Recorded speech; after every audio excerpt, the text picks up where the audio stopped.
बिस्मिल्लाहिर्रहमानिर्रहीम। अस्सलाम वालेकुम नाज़रीन, मैं हूं ज़ैन अली। आप मेरा यूट्यूब चैनल ज़ैन अली स्पीक्स देख रहे हैं। पहले आप तमाम लोगों से गुजारिश है कि इस चैनल को सब्सक्राइब कर लें ताकि मेरी वीडियोस बर वक्त आप तक पहुंच रहें। बाढ़ उखाड़ने वाला मामला यानी पाकिस्तान और अफगानिस्तान के ऊपर जो गुज़िश्ता तकरीबन 15 दिन से कशीदगी चल रही है, मैंने इस पर बेशुमार वीडियोस की हैं, मैंने बेशुमार रिपोर्टिंग की है, लम्हा बलम्हा आपको सूरत हाल से आगाह किया है। मैंने एक वीडियो की थी 2 दिन पहले जिसमें आपको बताया था कि पाकिस्तान और अफगानिस्तान की जो सरहद के ऊपर कशीदगी है, ये सिर्फ मामला पाकिस्तान और अफगानिस्तान का नहीं है। इस मामले के अंदर कई और स्टेक होल्डर्स भी हैं, जिसमें एक बड़ा स्टेक होल्डर चाइना था, जो मैंने आपको वीडियो में बताया था कि चाइना की इन्वेस्टमेंट पाकिस्तान के अंदर है, चाइना की इन्वेस्टमेंट अफगानिस्तान के अंदर है। चाइना किसी सूरत ये नहीं चाहता कि पाकिस्तान और अफगानिस्तान की सरहद के ऊपर कशीदगी रहे। इसी तरीके से आज पहला रद्द अमल एक और सुपर पावर की तरफ से आया है। वो रद्द अमल जो एक्सपेक्ट किया जा रहा था, रूस ने अफगानिस्तान और पाकिस्तान की सरहद पर जारी कशीदगी, बाढ़ उखाड़ने वाले मामले के ऊपर पहला रद्द अमल दे दिया है। चूंकि रशिया जो है वो एक बहुत बड़ा स्टेक होल्डर है अफगानिस्तान के अंदर अमन के। अब आप लोगों के ज़हन में ये सवाल होगा कि अफगानिस्तान और पाकिस्तान की सरहद पर कशीदगी है तो रशिया को इससे क्या मसला है, रशिया को इससे क्या फायदा हो सकता है? ये बहुत बड़ा सवाल है। इसका जवाब मैं आपको देता हूं कि रशिया का क्या इंटरेस्ट है। पहले आपको यह बता दूं कि रूसी सदर व्लादिमीर पुतिन और पाकिस्तानी प्राइम मिनिस्टर इमरान खान की अगले महीने बड़ी अहम मुलाकात होने जा रही है। ये मुलाकात बीजिंग के अंदर होगी। जो वर्ल्ड ओलंपिक्स हैं उसके अंदर चाइना ने प्राइम मिनिस्टर इमरान खान को दावत दी है। रशियन प्रेसिडेंट भी उस ओलंपिक्स की इफ्तिताही और इख्तितामी तकरीब के अंदर शिरकत के लिए आ रहे हैं। तकरीबन बताया जा रहा है कि 10 फरवरी को यह मुलाकात तय होगी। इस मुलाकात जब भी कोई इस लेवल की मुलाकात होती है जिसमें दो डिग्निटरीज ने मिलना होता है, हाई लेवल के लोगों ने मिलना होता है, तो उनके मीटिंग के एजेंडे पहले डिस्कस किए जाते हैं, पहले तय कर लिए जाते हैं।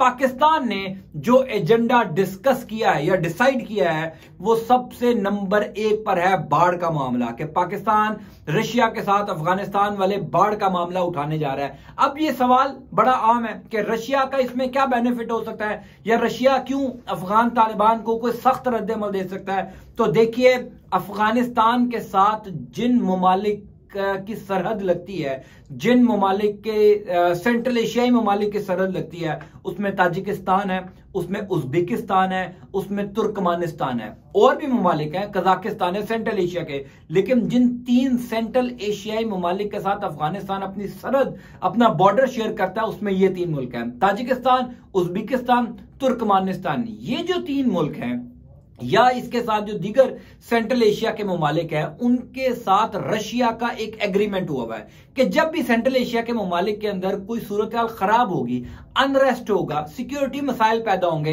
रशिया अपनी फौज इन ममालिक के अंदर भेजेगा। बदले में ये ममालिक जो है वो अपने बजट का कुछ हिस्सा रशिया को भी देते हैं। ये एक अमन मुआहदा कह लें, ये एक पीस एग्रीमेंट कह लें, ट्रीटी एग्रीमेंट कह लें, ये कुछ भी कह लें, ये एक मुआहदा हुआ है। इस मुआहदे को कहते हैं CSTO, collective security treaty organization. ये एक मुआहदा है जिसके तहत अभी कजाकिस्तान के अंदर आपने देखा कि रूस ने अपनी फौज को भेजा है। अब जब पाकिस्तान और अफगानिस्तान की सरहद के ऊपर कशीदगी होगी, अब जब पाकिस्तान और अफगानिस्तान बाढ़ के तनाजे को लेकर एक दूसरे के आमने सामने आएंगे, तो रशिया को यह खतरा तो लाहक होगा कि कहीं अफगानिस्तान या अफगान तालिबान पाकिस्तान के बाद उन ममालिक की सरहद का रुख ना करें जिसकी सिक्योरिटी की जिम्मेदारी रशिया की है। दूसरे 2 ममालिक बनते हैं चाइना और ईरान, जिनके साथ अफगानिस्तान अपना बॉर्डर शेयर करता है। ईरान जो है वो भी हमें पता है बड़ा इंपॉर्टेंट है।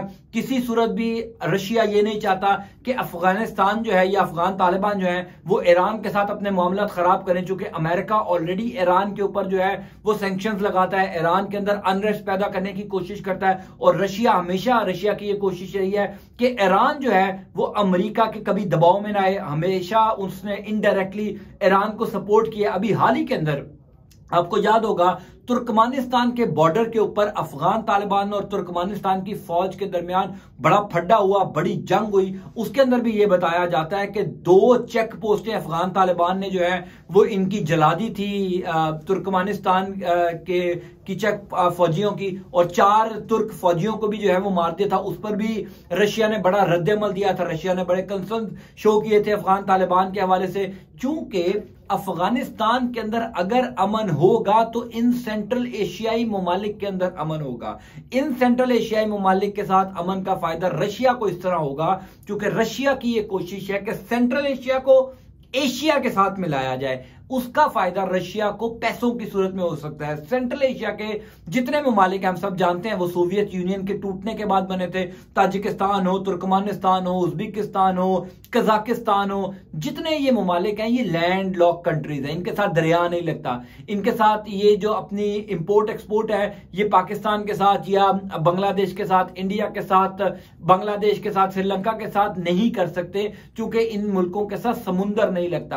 अब अगर इन मुल्कों के साथ इनको ट्रेड करनी है जिसका डायरेक्ट फायदा रशिया को होगा, उसके लिए अफगानिस्तान के अंदर अमन होना बहुत जरूरी है। अगर अफगानिस्तान के अंदर अमन नहीं होगा, अफगानिस्तान के अंदर क्योस रहेगा, तो पाकिस्तान यानी एशिया सेंट्रल एशिया के साथ कनेक्ट नहीं हो सकता। बड़े आसान अल्फाज में मैंने आपको समझाया। फिर रशिया जो है वो हत्तुल इम्कान ये कोशिश करता है कि वो सी पैक का हिस्सा बने। वो सी पैक जो पाकिस्तान के अंदर तो है और उसका अब एक रूट अफगानिस्तान के अंदर भी जाना है और अफगानिस्तान से होता हुआ उसने जाना है सेंट्रल एशियाई ममालिक तक।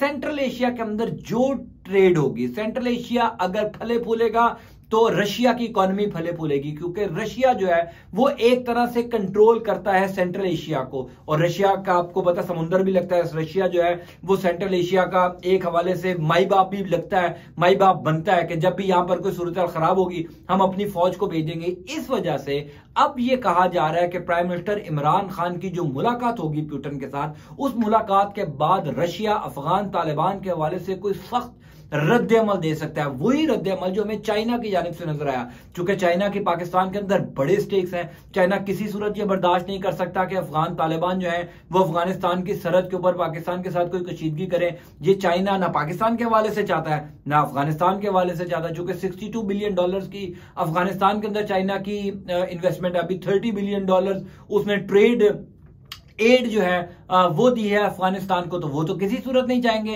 कि अफगान तालिबान पाकिस्तान की सरहद पर आए, कशीदगी करें, बाढ़ उखाड़ें, पाकिस्तान की फौज के ऊपर खुदा ना खास्ता कोई हमले करें और चाइना और रशिया जो है वो मुंह देखते रहे और तमाशा देखते रहे। हालांकि उनके पैसे भी लगे हुए हैं।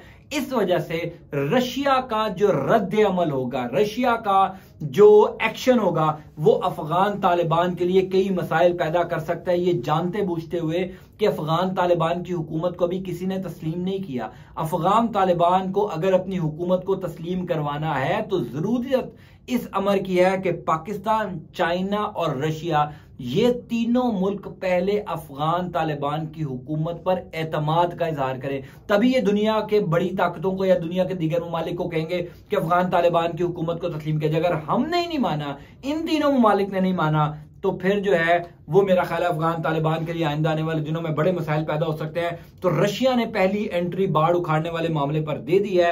इसके क्या असरात होंगे अफगान तालिबान के ऊपर, I will keep updating you. तब तक इस चैनल का ख्याल रखें। अंटिल नेक्स्ट टाइम, अल्लाह हाफिज।